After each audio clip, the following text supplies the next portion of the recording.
Pour préparer son intervention pédagogique, le maître d'apprentissage tuteur devra construire le parcours d'apprentissage, c'est-à-dire identifier les compétences auxquelles sera formé le tutoré. Il devra bâtir la stratégie pédagogique la plus pertinente pour transférer ses savoir-faire professionnels en fonction du profil du tutoré et des objectifs à atteindre. Le maître d'apprentissage tuteur devra préparer l'environnement de formation et réunir les moyens nécessaires pour former le tutoré. Il devra organiser et planifier la session de formation pour enfin formaliser la fiche pédagogique.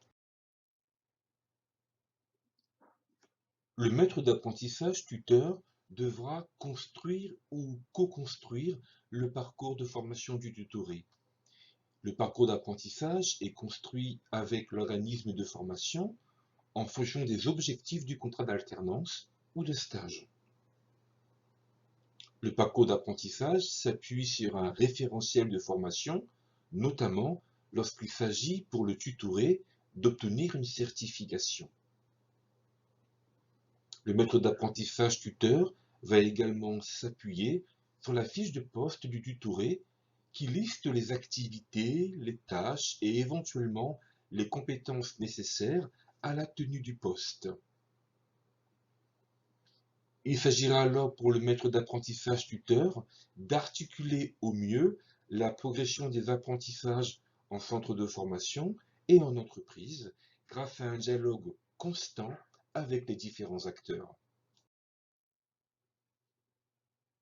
Le maître d'apprentissage tuteur doit suivre 4 étapes pour transférer ses compétences. La sensibilisation, l'explication, l'application et l'évaluation. La phase de sensibilisation a pour objectif de lancer la session de formation en présentant au tutoré les objectifs d'apprentissage. Il s'agira aussi pour le maître d'apprentissage tuteur de repérer les acquis du tutoré sur les compétences à enseigner.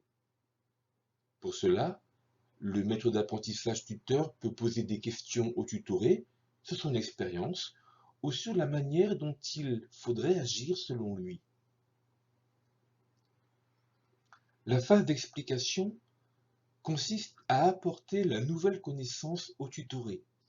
Pour cela, le maître d'apprentissage tuteur peut expliquer oralement la situation professionnelle, apporter quelques éléments théoriques, puis enchaîner avec une démonstration concrète devant le tutoré. La phase d'application a pour objectif de permettre au tutoré d'intégrer la nouvelle connaissance. Pour cela, il faut qu'il puisse s'entraîner à travers différents exercices et des mises en situation simulées ou réelles, mais protégées. La dernière phase est l'évaluation. Elle a pour objectif de s'assurer de valider que la nouvelle compétence est acquise par le tutoré.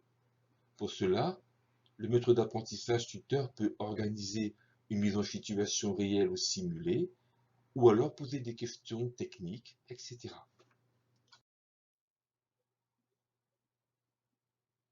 Pour organiser la session de formation, le maître d'apprentissage tuteur devra définir le lieu, la date, la durée, les horaires de la formation.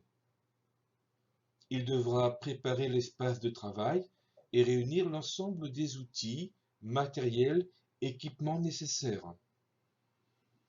Il devra veiller aux règles d'hygiène et de sécurité, informer les acteurs, collègues, fournisseurs, clients, si la session de formation impacte leur activité, et donner un caractère formel à la formation au jeu du tutoré, à travers par exemple un entretien préalable, la mise en lien avec les objectifs du contrat et ou le diplôme visé, etc.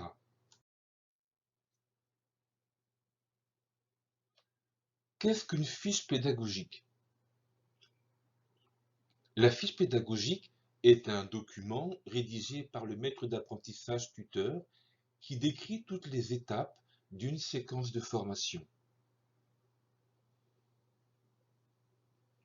Chaque séquence de formation doit faire l'objet d'une fiche pédagogique qui formalise l'objectif d'apprentissage visé, les thèmes abordés, les 4 étapes de la formation, les moyens nécessaires, les modalités d'évaluation et les éléments d'organisation, date, durée, lieu, intervenant, etc.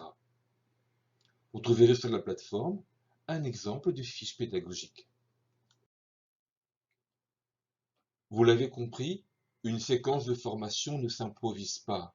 Elle nécessite une organisation et une préparation préalable. Elle fait l'objet d'une fiche pédagogique permettant de cadrer au mieux la session de formation. Cette fiche pédagogique est le résultat d'une réflexion menée sur la stratégie pédagogique la plus pertinente à adopter pour former le tutoré. La session de formation devra aussi amener le maître d'apprentissage tuteur à informer les acteurs de la mise en place de la session de formation si celle-ci impacte leur activité. Enfin, il faudra garder une trace de la session de formation pour d'une part prouver l'action menée et pour d'autre part disposer d'éléments permettant de s'inscrire dans une démarche réflexive avec le tutoré, l'organisme de formation et la direction de l'entreprise.